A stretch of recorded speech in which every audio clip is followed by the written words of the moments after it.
मराठी पत्रकारिता आजही ताकदवार. अभिनेत्री प्रिया सुरदे. उत्तर महाराष्ट्र न्यूज नेटवर्कचे संपादक सचिन आव्हाड यांचा सन्मान. बाळशास्त्री जांभेकरांपासून सुरू झालेला पत्रकारितेचा प्रवास आजही तेवढ्याच ताकदीने आजच्या पत्रकारितेतील पिढी चालवत आहे. शासनाने मराठी वृत्तपत्र प्रत्येक शाळेत वाचनासाठी उपलब्ध करून त्याचे वाचन करून घ्यावे असे प्रतिपादन सुप्रसिद्ध अभिनेत्री प्रिया सुरदे यांनी देवळाली कॅम्प येथे आयोजित नाशिक मराठी पत्रकार संघाच्या कार्यक्रम प्रसंगी केले आहे.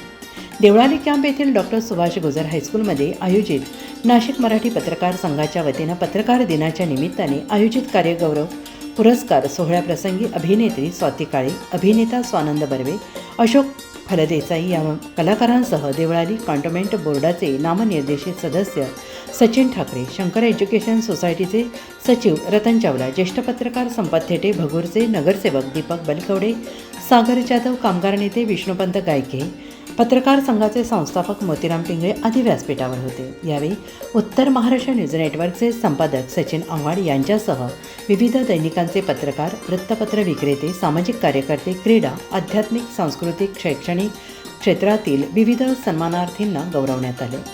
संघाचे अध्यक्ष सुनील पवार यांनी गेली 28 वर्ष सतत कार्यरत असणाऱ्या नाशिक मराठी पत्रकार संघाने आजपर्यंत केलेल्या उपक्रमाचा आढावा घेतला. आभार कार्याध्यक्ष अरुण बिडवे यांनी तर सूत्रसंचालन रवींद्र मालुसकर यांनी केले. स्वागत आणि सत्कार पत्रकार संघाचे पदाधिकारी सुधाकर गोडसे, नरेंद्र पाटील, अरुण तुपे, दीपक कंसे, प्रवीण आडके, वसंत कहांड, सुभाष कांडेकर, संजय निकम, संतोष भावसार, नंदकुमार शेळके, उमेश देशमुख, संदीप नवसे, भास्कर सोनवणे, गणपत पाटील, बाळू शिंदे, रवींद्र पाटील आदींनी केले. Purushottam Kandekar, Janvishwas news, Deolali camp.